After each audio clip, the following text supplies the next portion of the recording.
అందరికీ నమస్కారం. నేను శిరీష. సిరివెన్నెల హోమ్ వరల్డ్కి స్వాగతం. అందరూ ఎలా ఉన్నారు? బాగున్నారు అనుకుంటున్నాను. నేను కూడా చాలా బాగున్నాను.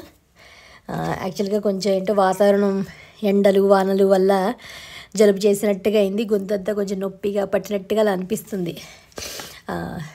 కొంచెం కోల్డ్ అలా ఉంది. కాఫ్ అయితే వెళ్ళినది కానీ కోల్డ్ అది ఉంది.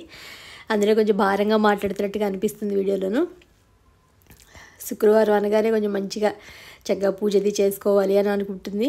దాని దగ్గరగానే ఏర్పాట్లు చేసుకుంటూ ఉంటాము. దాంతోపాటు ఇవాళ నేను ఎలా చేసుకున్నాను, ముగ్గేం పెట్టాను మంచిగాను. అలాగే గార్డెన్లో మళ్ళీ కొంచెం పనులు చేయించి వెజిటబుల్స్ అవన్నీ కోసాను అనమాట. సరదాగా అవన్నీ మీకు వీడియోలో షేర్ చేద్దామని అనుకుంటున్నాను ఈరోజు వీడియోలోను. ఎంత ఓపిక్గా ఉన్నా లేకపోయినా మాత్రం శుక్రవారం వచ్చేసరికల్లా వెతుకుతాను మంచి ముగ్గు ఎక్కడ ఎలాంటి ముగ్గు పెట్టాలి, పెట్టిన ముగ్గు కాకుండా ఉండాలి. నాకు పెట్టినవన్నీ ఏ ముగ్గు పెట్టినా నా ముగ్గు అయితే మాత్రం నేను వెంటనే గుర్తుపట్టేస్తాను. అంటే ఈ ముగ్గు నేను పెట్టాను అని చూడకపోయినా కూడా చెప్పేస్తాను. అంటే నా ముగ్గులు నాకు సపోజ్ నేను పెట్టిన ముగ్గులైనా ఎక్కడైనా పింట్రెస్ట్ అది చూసినా, ఎప్పుడో ఒక సంవత్సరం కింద పెట్టిన ముగ్గు అయినా కూడా ఈ ముగ్గు నేను పెట్టేశాను అని నాకు ఐడియా వచ్చేస్తుంది. అందుకనే పెట్టలేని ముగ్గులు వెతుక్కుని పింట్రెస్ట్లోనే ఎక్కడైనా చూసి దాన్ని నేను ఒకసారి కష్టమైతే కనుక ప్రాక్టీస్ చేసుకొని, లేకపోతే అదే ఉన్నట్టుగా నాకు పెట్టాలనిపించింది దాన్ని కొంచెం ఇంప్రవైజేషన్స్ చేసి నా స్టైల్లో ఇంకేమైనా మార్చగలరు. ఎందుకంటే ముగ్గురులో మనం ఎంతైనా మార్చుకోవచ్చు. కాపీరైట్ అంటూ దీనికి ఏముంది అంటే ఒక్క చిన్నది ఏదైనా మార్చినా ఒక చుక్క ఎక్స్ట్రా పెట్టినా అది మన ఓన్ ముగ్గే అవుతుంది. ఆబ్వియస్లీ కొంచెం ఎక్కడైనా చూసినా మన ఓన్ స్టైల్లో దానికి తగ్గట్టుగా డిజైన్ మనం ఎలాగో అప్డేట్ చేసుకుంటాము. ఇది ఒక్కటి ఏంటంటే మన క్రియేటివిటీ, మనకి ఇష్టమైన సబ్జెక్టు అన్నప్పుడు మనం దాంట్లో ఎంతైనా ఇంప్రవైజేషన్స్ చేసుకోవచ్చు కదా. అది మాత్రం హ్యాపీగా అనిపిస్తుంది. అంటే ఇది మాత్రం నా స్టైల్ ముగ్గే, ఇది నా ఓన్ ముగ్గే అని మాత్రం పెట్టుకుంటూ ఉంటాను నేను. ఎందుకంటే కొంతవరకు డిజైన్ ఎక్కడైనా ఒకలా ఉంటుంది కానీ దాని తర్వాత ఏంటంటే అక్కడ ఉంది ఖచ్చితంగా పెట్టబుద్ధి అవ్వదు. నా కొత్తదనం ఏంటి, నేను ఏం పెట్టగలను అని ఆలోచించే పెడతాను. ఎందుకంటే నాకు ఇష్టమైన సబ్జెక్ట్ కాబట్టి. సో అలా చూసే ఎక్కడైనా ముగ్గులు చూస్తాను. నా ఓన్గా అన్ని రావు కానీ చూసిన వాటిని అదే పెట్టకుండా మాత్రం మార్చి కొత్తదనంగా ట్రై చేస్తాను. ఒక్కొక్కసారి హిట్ అవుతాయి, ఒక్కొక్కసారి అబ్బా నాకే నచ్చలేదు ఇవాళ ముగ్గు అని అనిపిస్తుంది. మ్యాక్సిమం శుక్రవారం అయితే మాత్రం ఇప్పటివరకు అలా అనిపించదు. ఎప్పుడో 1-2 సందర్భాలేమో. ఎందుకంటే శుక్రవారం ఇంకా మనసు పెట్టి మంచిగా పెట్టాలి ముగ్గు, గుమ్మం అంతా నిండుగా రావాలి అనుకుంటారు. ఎవరైనా మా ఇంటికి మా చుట్టాలు వచ్చినా కూడా ఇక్కడే పెడతావా సిరి నువ్వు ముగ్గులు, లేకపోతే ఇక్కడే నా నీ ముగ్గులు వచ్చేది అని చెప్పని తెలిసిన వాళ్ళు ఎవరైనా ఉంటే కనుక ఖచ్చితంగా అనుకుంటారు అనమాట. ఆ ప్లేస్తో అంత కనెక్ట్ అవ్వడానికి కారణం ఏంటంటే నా ముగ్గుల ద్వారా నేను. సో అందుకని ఇష్టంగా పెట్టాలి కాబట్టి యాక్చువల్గా ఈ మధ్య ఏంటో బ్యాక్ పెయిన్ వస్తుంది, మరి ఎందుకునో తెలియదు కానీ పెట్టలేకపోతున్నాను. ఇంట్రెస్ట్ అది తెచ్చుకొని పెట్టలేకపోతున్నాను. బట్ శుక్రవారం అనేసరికి తెచ్చుకొని పెట్టాలి ఇంట్రెస్ట్గా అని చెప్పని తెచ్చుకొని మంచి ముగ్గు కొత్తది పెట్టాలి. ఎప్పుడు పెట్టింది పెట్టకూడదు. మీకోసమే అయితే ఏదో ఒకటి పెట్టేయచ్చు, బట్ నా కోసం కూడా ముందు అనుకుంటాను కాబట్టి నేను మంచిగా పెట్టాలి అని ఒక ఆలోచన ముందుగానే ప్లాన్ చేసుకుని చూసి దాని దగ్గరగా పెట్టుకుంటూ ఉంటాను. పర్ఫెక్ట్గా రావాలి, అందంగా రావాలి అని. అందులో మీరు అందరూ ఇంతమంది ముగ్గులను ఆదరిస్తారని చెప్పనే నాకు ఉత్సాహంగా ఉంటుంది. మీ అందరూ అభిమానం లేకపోతే నేను కూడా పెట్టేదాన్ని కాదేమోను. సో మీ అందరూ కూడా చక్కగా గుమ్మాల ముందు మంచిగా పెట్టుకుంటారు. నచ్చితే ఎక్కడైనా బుక్లో ఏదైనా స్టోర్ చేసుకుంటారు అని చెప్పని. ఇంకా కమింగ్ టు వీడియో. ప్రతి శుక్రవారం కామాక్షి దీపం పెట్టుకుంటూ ఉండడం మీ అందరికీ తెలిసిందే. దాన్ని కలిసిన డబ్బులు మార్చుకోవడం, కామాక్షి దీపం పెట్టుకుంటూనే ఉంటాము. అలాగే శ్రావణ మాసం వస్తుంది. ఈ పాటికి అందరూ షాపింగ్లు మొదలుపెట్టే ఉంటారు. ఏదైనా పూజకి సంబంధించింది ఏం కొనుక్కోవాలని కానీ, లేకపోతే పట్టు చీర ఏమైనా కొనుక్కోవాలా. కొంతమంది ప్రతి సంవత్సరం రూపు మాత్రమే కొనుక్కుంటూ ఉంటారు. రూపులు కొనుక్కోవడం, లేకపోతే ఏదైనా గోల్డ్ చేయించుకోవడము, లేకపోతే దాన్ని కలిసిలో పెట్టుకున్నవి ఏదైనా పూజ వస్తువులు వెండివి ఏమైనా కొనుక్కోవాలనుకుంటే కొనుక్కోవడము, లేకపోతే పట్టు చీరలు కొనుక్కోవాలి మనం శ్రావణ మాసానికి, ఇంకేదైనా వస్తువులు కొనుక్కోవాలి అని అందరూ ప్లాన్ చేసుకుంటూ ఉంటారు కదా. చక్కగా ముందుగానే మనం ఏదైనా ప్లాన్ చేసుకోవాలి ఖచ్చితంగాను. చిన్నదా పెద్ద అని కాదు, అది ఎంత తక్కువదైనా ఎక్కువదైనా కూడా ప్లానింగ్ ముందుగానే ఉంటే కనుక టెన్షన్ లేకుండా ప్రశాంతంగా మనం కొనుక్కోగలుగుతాము. ఏ వస్తువు కొనుక్కోవాలి, మనకి ఏం కావాలి, లేకపోతే ఏ చీర కొనుక్కోవాలి, దాన్ని ఎలా డిజైన్ చేయించుకోవాలి, బ్లౌజు అన్నట్టుగా అన్నీ ఒకసారి మనం ముందుగానే దాని తగ్గట్టుగా ప్లాన్ చేసుకుంటే చక్కగా మనం నచ్చిన మోడల్ కాంప్రమైజ్ అవ్వకుండా మనం కొనుక్కోగలుగుతాము. ఈరోజు అయితే శుక్రవారం ఇలా సింపుల్గా పూజ జరిగిందనమాట. నాకు కొంచెం ఈజీగా ఉందని మా వారే పూజ చేశారు. అందులో 3 దీపాలు కామాక్షి అమ్మవారు కరెక్ట్గా ఇటుపక్కకు పెట్టారనమాట దీపాలు. నేను తర్వాత చూశాను, ఇదేంటండి అంటేను ఇటు పెట్టాం కదా కామాక్షి దీపాన్ని, ఇవి కూడా ఇటే పెట్టాను అని అన్నారు. సరేండి పర్లేదు అన్నాను. ఎందుకంటే రోజు అంటే కామాక్షి దీపమే పెట్టాం కదా, జనరల్గా పెట్టేసుకుంటూ ఉంటారు కదా అని చెప్పని ఇంకా దేవుడు ఎటు పక్క రేడలే అని ఇంక అనుకుని మళ్ళీ తిప్పడం కష్టం అవుతుందని చెప్పి ఇంకా నేను ఊరుకున్నాను. ఎవరైనా ఈసారి ఈ విషయం చెప్పకపోతే కానీ ఖచ్చితంగా కామాక్షి ఇటు పెట్టారు ఎక్క దీపాలు ఏంటని అడుగుతారు కదా మీరు అందరూ, అందుకని ముందే నేను చెప్తున్నాను అనమాట. ఈరోజు నాకు కొంచెం అనీజీగా ఉందని ఆయన చేశారు పూజ. అలాగే గార్డెన్ పని, నేనంతా గార్డెన్ పనితో సరిపోయింది. మామిడి చెట్టు ఇప్పుడు మాది మళ్ళీ పూతకు వచ్చింది కదా, కాయలు అవి కాస్తున్నాయి. కొన్ని కాయలు వస్తుంటే అమ్మ ఏదైనా పచ్చడి పెట్టుకోవచ్చు అని అనిపించింది. ఈ పైనేమో దొండకాయలు ఉంటే మీరు కోసి పెట్టండి అని చెప్పని మా గార్డెన్ అతన్నే కోసి పెట్టమన్నా అనమాట. చెట్టు దొండకాయలు మావి చాలా బాగుంటాయి, టేస్టీగా ఉంటుంది కూర అయితే మాత్రం. మా పిల్లలు కూడా అడుగుతారమ్మా దొండకాయ కూర ఎప్పుడు చేస్తావు అని చెప్పని. అన్నీ కోసి ఇచ్చానమాట. కోస్తే బాగానే వచ్చాయి, కిలో పైన అలా వచ్చాయి. ఎప్పుడైనా ఎవరైనా ఇంటికి వస్తూ ఉంటే కూడా వాళ్ళకి ఇస్తాను, ఒక ½ కిలో అలా కోసి ఉంటే మాత్రం రెడీగా ఇస్తాను.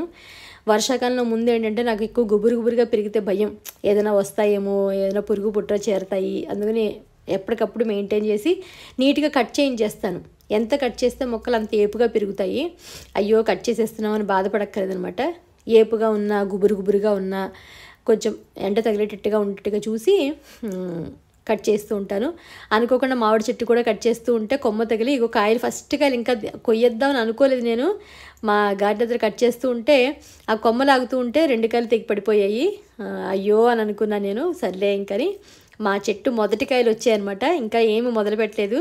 ఏదైనా పప్పు అది వేసి ఫస్ట్ చూడాలి. చాలా పుల్లగా బాగుంటాయి, చాలా కాయ కూడా పెద్ద సైజు వస్తుంది.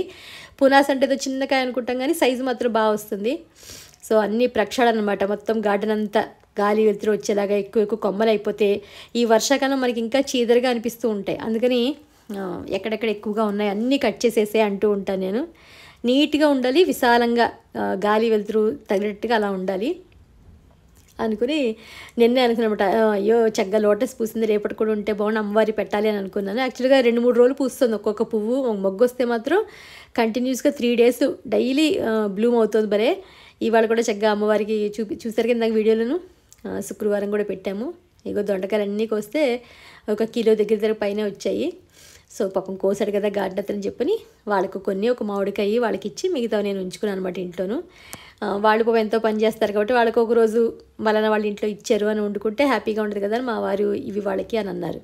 వెంటనే కవర్లో వేసి వాళ్ళకి కొన్ని దొండకాయలను మామిడికాయ ఇచ్చానమాట. పప్పును కూర చేసుకోండి అంటే వాళ్ళు చాలా హ్యాపీ అయ్యారు అనమాట. సో మిగతావి మేము వండుకుని ఎప్పుడో కానీ ఒక 10 రోజులకు కానీ కొయ్యను కాబట్టి అనుకుంటాను మా నైబర్స్ వాళ్ళకి ఇవ్వాలి ఈసారి నెక్స్ట్ టైం అని. ఈసారి తప్పకుండా ఇద్దాం వాళ్ళకని అనిపించింది. పూజన్నీ అయ్యాక ఎప్పుడు రెగ్యులర్గా ఉండే ఇడ్లీ దోశలు మనకే బోర్గా ఉంటాయి. ఇప్పుడు అందరూ రాగి ఇడ్లీ రాగి దోశలు ఆరోగ్యానికి మంచివి అంటున్నారు కదా అని చెప్పని రాగి రవ్వ దోశలు సింపుల్ రెసిపీ అనమాట. అది వాళ్ళ వీడియోలో నేను చేశాను, మీకు చూపిద్దామని అనుకుంటున్నాను. ఏం లేదు, 1 కప్పు రాగి పిండి తీసుకున్నాను. అందులో 1 కప్పుకి 1 స్పూను బొంబాయి రవ్వ, 1 స్పూను గోధుమ పిండి అంతే. దాంట్లోనే కొంచెం ఉప్పు, జీలకర్ర, సోడా ఉప్పు వేసుకుంటే వేసుకోవచ్చు. ఒక 2 కప్పులు నీళ్లు. మామూలుగా అయితే 3 కప్పులు పోసుకోవాలి, ఎందుకంటే రవ్వ దోశల్లో కాబట్టి. బాగా అన్నీ మిక్స్ అయిపోయేలా నేను మంచిగా మిక్స్ చేసేసాను, ఎక్కడ లంప్స్ అవి లేకుండా ఏమీ లేకుండా. రవ్వ దోశలు కాబట్టి మనం ఇంకా తిప్పనవసరం లేదు, ఎందుకంటే రాగి దోశలు అంటే గమ్మున అతిక్కుపోతే పెరానికి అయినా కాకుండా డైరెక్ట్ లూజ్గా పోసేస్తే హ్యాపీగా చక్కగా క్రిస్పీగా దోశలు బాగా వస్తాయి కదా అని చెప్పని ఒక 2.5-3 గ్లాసుల దాకా వాటర్ కలిపేసి మెత్తగా స్మూత్గా పక్కన పెట్టేసాను దాన్ని. ఆ తర్వాత చట్నీ కూడా ఎప్పుడు చేసుకునే వాటితో పాటు కొంచెం కొబ్బరి ఇవన్నీ వేస్తే చట్నీ బాగుంటుంది కదా ఇలాంటి దోశలు. కానీ కొబ్బరి వేసాను, అలాగే కొన్ని వెల్లుల్లిపాయలు, పచ్చిమిరపకాయలు కారాన్ని తగ్గట్టుగా చూసుకొని అవన్నీ వేసి కొత్తిమీర, కొబ్బరికాయ, గులిశనగపప్పు అంటాం కదా మనం, గులిశనగపప్పు అవన్నీ వేసి చక్కగా చట్నీ చేసి పోపు పెడితే టేస్టీగా ఉంటుంది. వీళ్ళకి కూడా ఇష్టంగా తినడానికి బాగుంటాయని చెప్పని పచ్చడి కూడా రెడీ చేసుకున్నాను అనమాట. ఏం లేదు, ఇలాంటి పచ్చడికి పైన మనం కొంచెం పోపు వేసుకుంటే కనుక బాగుంటుంది. అంటే తినేటప్పుడు మనకి క్రంచీగాను పోపు తగులుతూ ఉంటే బాగున్నట్టు అనిపిస్తుంది. ఒక్కొక్కసారి అంటే ఓపిక లేకపోతే ఇలాగే పచ్చడి తినేస్తూ ఉంటాము. పై పోపు వేసుకుంటే ఏంటంటే ఇంకొంచెం బాగున్నట్టు అనిపిస్తుంది టేస్టీగాను. వెంటనే మిక్సీ జార్ నుంచి ట్రాన్స్ఫర్ చేసేసి మిక్సీని ఒకసారి తొలిచేస్తే మళ్ళీ ఎండిపోకుండా ఉంటుంది అనమాట పనమ్మాయికి వేసినాను. సో అందుకని వెంటనే తీసేసుకుని పోపు పెట్టుకోవడానికి కొంచెం 1 టేబుల్ స్పూన్ నూనె వేసుకుని మినపప్పు, శనగపప్పు, ఆవాలు, జీలకర్ర మన ఇష్టం అవి పోపు సామాన్లు, ఎండుమిరపకాయ వేసుకుని పైన కరివేపాకు వేసుకుని పోపు పెట్టుకుంటే బాగుంటుంది చట్నీకి.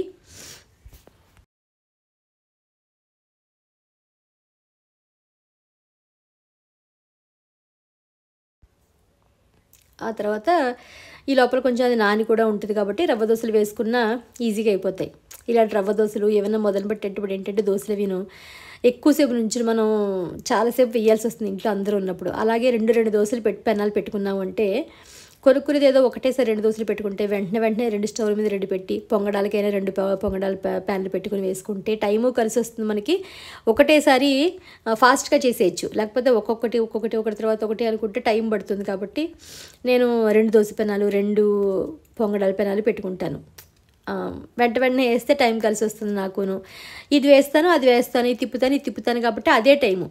యాక్చువల్గా ఒక దోశ వేసే టైంలో 2 దోశలు అవుతాయి మనకి.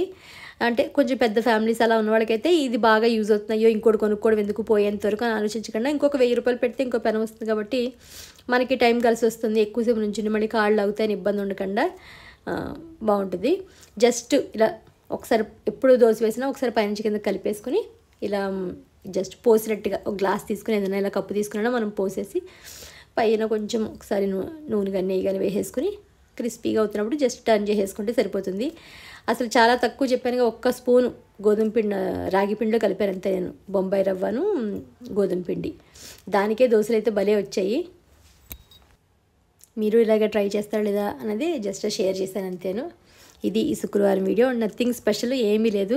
జస్ట్ పూజ ముగ్గు అయితే ఎప్పుడు చేసుకొని పెట్టి మిగతా కొన్ని యాడ్ చేశాను అంతేను. చెప్పానుగా కొంచెం అనీజీగా, అంటే బాగానే ఉన్నాను బట్ కొంచెం భారంగా ఉన్నట్టుగా అనిపించింది అంతే క్లైమేట్ వల్ల. ఇది ఈరోజు వీడియో మీ అందరికీ నచ్చిందని అనుకుంటున్నాను నేను. మళ్ళీ ఒక ఇంట్రెస్టింగ్ వీడియోతోటి నిన్న నాకు 18వ తారీఖు నాకు పుట్టినరోజు విషయం చెప్పిన అందరికీ థ్యాంక్ యూ సో మచ్. మళ్ళీ మండే తిథుల ప్రకారం వస్తుంది, అప్పుడు షాపింగ్ అది చేశాను నేను. ఆ వీడియో మీకు మళ్ళీ మండే నేను పోస్ట్ చేస్తాను. ఏం షాపింగ్ చేశాను, మా పిల్లలు నాకు ఏ గిఫ్ట్ ఇచ్చారన్నది మీకు మండే షేర్ చేస్తాను. అంతవరకు ఇది వీడియో. మళ్ళీ ఒక ఇంట్రెస్టింగ్ వీడియోతోటి మిమ్మల్ని అందరినీ కలుస్తాను. So bye.